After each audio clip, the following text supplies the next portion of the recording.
Welcome to this week's edition of Flightline, your trusted source for the latest developments in global commercial aviation. Whether you are an industry professional, a frequent flyer, or simply an enthusiast of all things aviation, we've got the stories that matter most to you. I'm Nigel Everton, and now let's dive into this week's headlines. New and proposed routes. We begin with some major developments in international connectivity. British Airways has confirmed its return to the London-Dallas route. Daily service resumes on October 26th and will initially be flown with Airbus A350-1000 aircraft. Then, beginning in late March, the schedule will transition to the Boeing 777. This route has a long history, once operated by British Caledonian, and over the decades it has seen a wide mix of equipment, including the DC-10, the Boeing 747-400, various 777 models, and even the 787-10. In Mexico, Viva Aerobus is adding to its U.S. network from Mexico City's Santa Lucia Airport. Starting November 20th, the airline will launch 3 flights a week to Austin, Texas, continuing its strategy of linking smaller American markets with Mexico's growing new hub. Delta Airlines is also expanding its footprint in Austin, which has quickly become one of the carrier's most important focus cities. Beginning June 7th, Delta will add daily flights to Columbus, Ohio, and twice daily flights to Kansas City. Later in the year, starting November 9th, Delta will introduce 2 daily flights to Denver.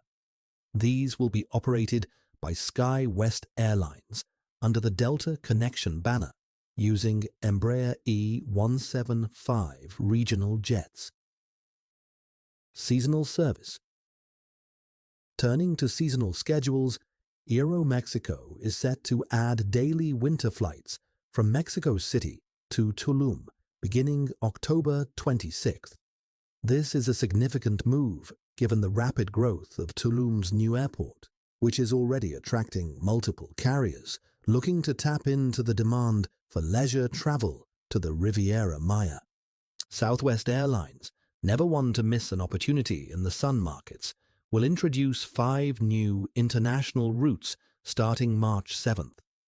These include flights from Indianapolis to Los Cabos, Kansas City to Punta Cana in the Dominican Republic, Nashville to both Montego Bay, Jamaica, and San Jose, Costa Rica, St. Louis to Puerto Vallarta, and finally from San Diego to Puerto Vallarta, beginning March 5th.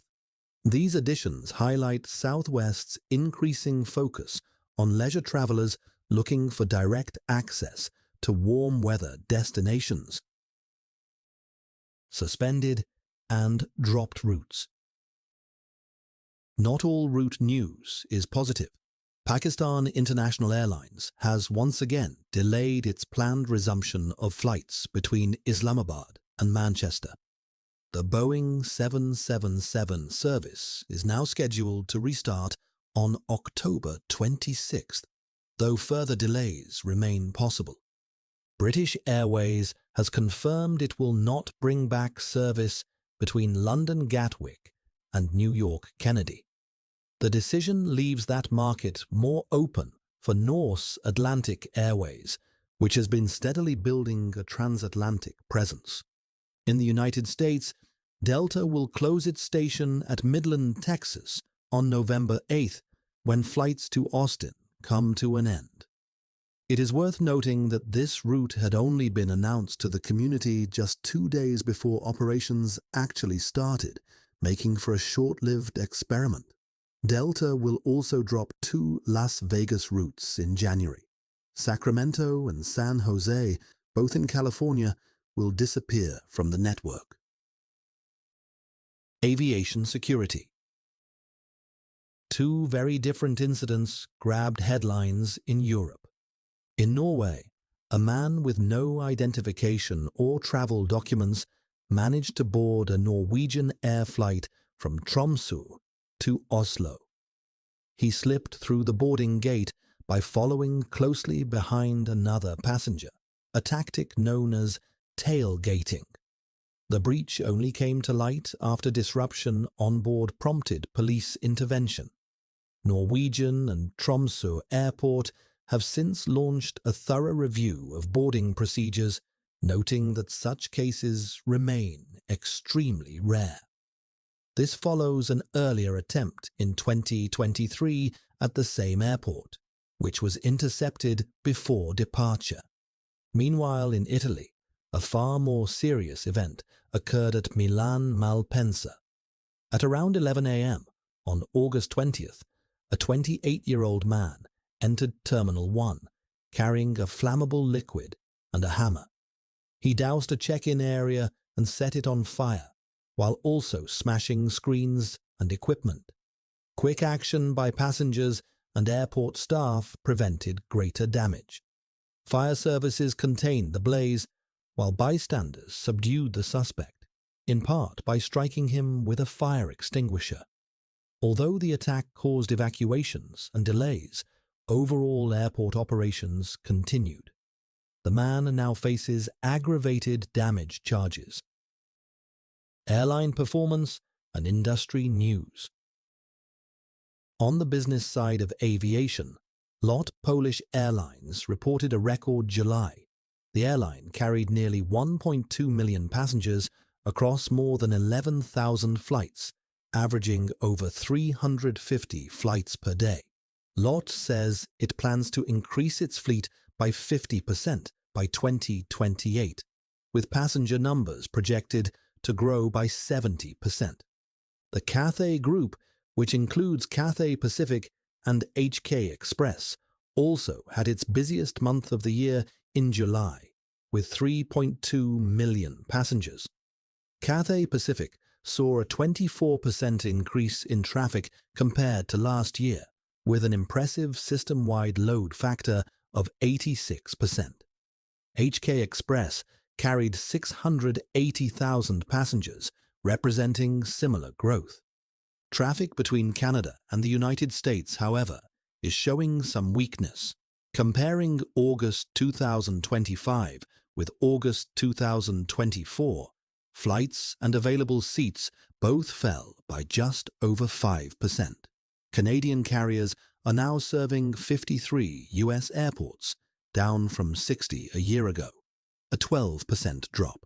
Elsewhere, after a 5-year gap, direct flights between China and India are expected to resume once new bilateral agreements are finalized. In the United States, American Airlines pilots are contesting management's plan to code share on Alaska Airlines long-haul flights. Alaska recently gained wide-body aircraft through its merger with Hawaiian Airlines, and the code share would place Americans' designator on Alaska-operated flights to Europe and Asia. The Allied Pilots Association argues this violates scope clause protections, which limit code sharing to domestic flights.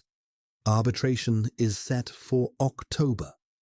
Meanwhile, Tata Group's carriers in India posted a combined loss of more than $1 billion for the fiscal year ending March 2025.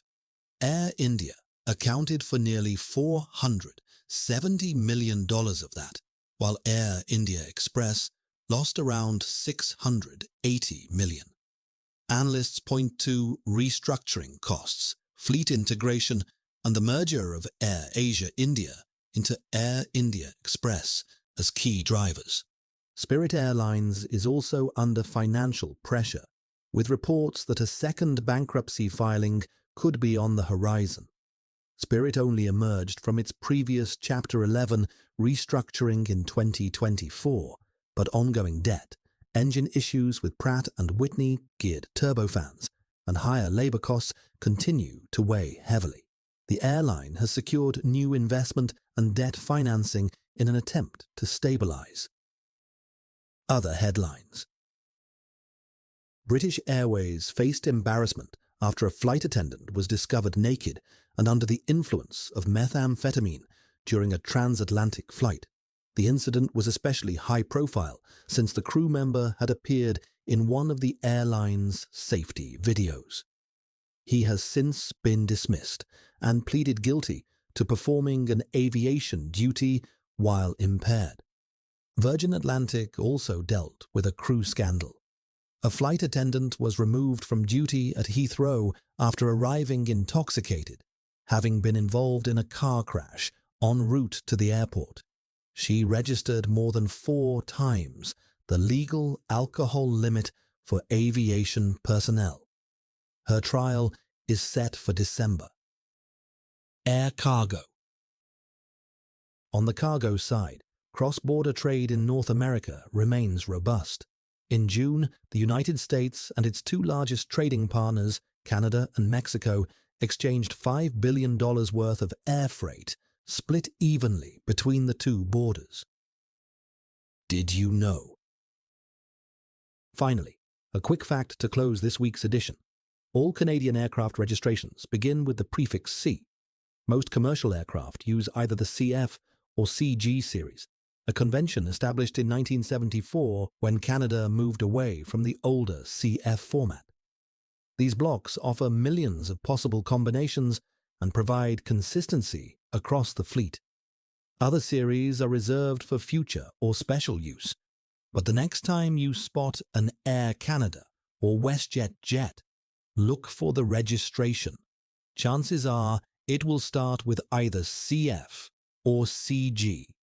That concludes this extended edition of Flightline. Thank you for tuning in.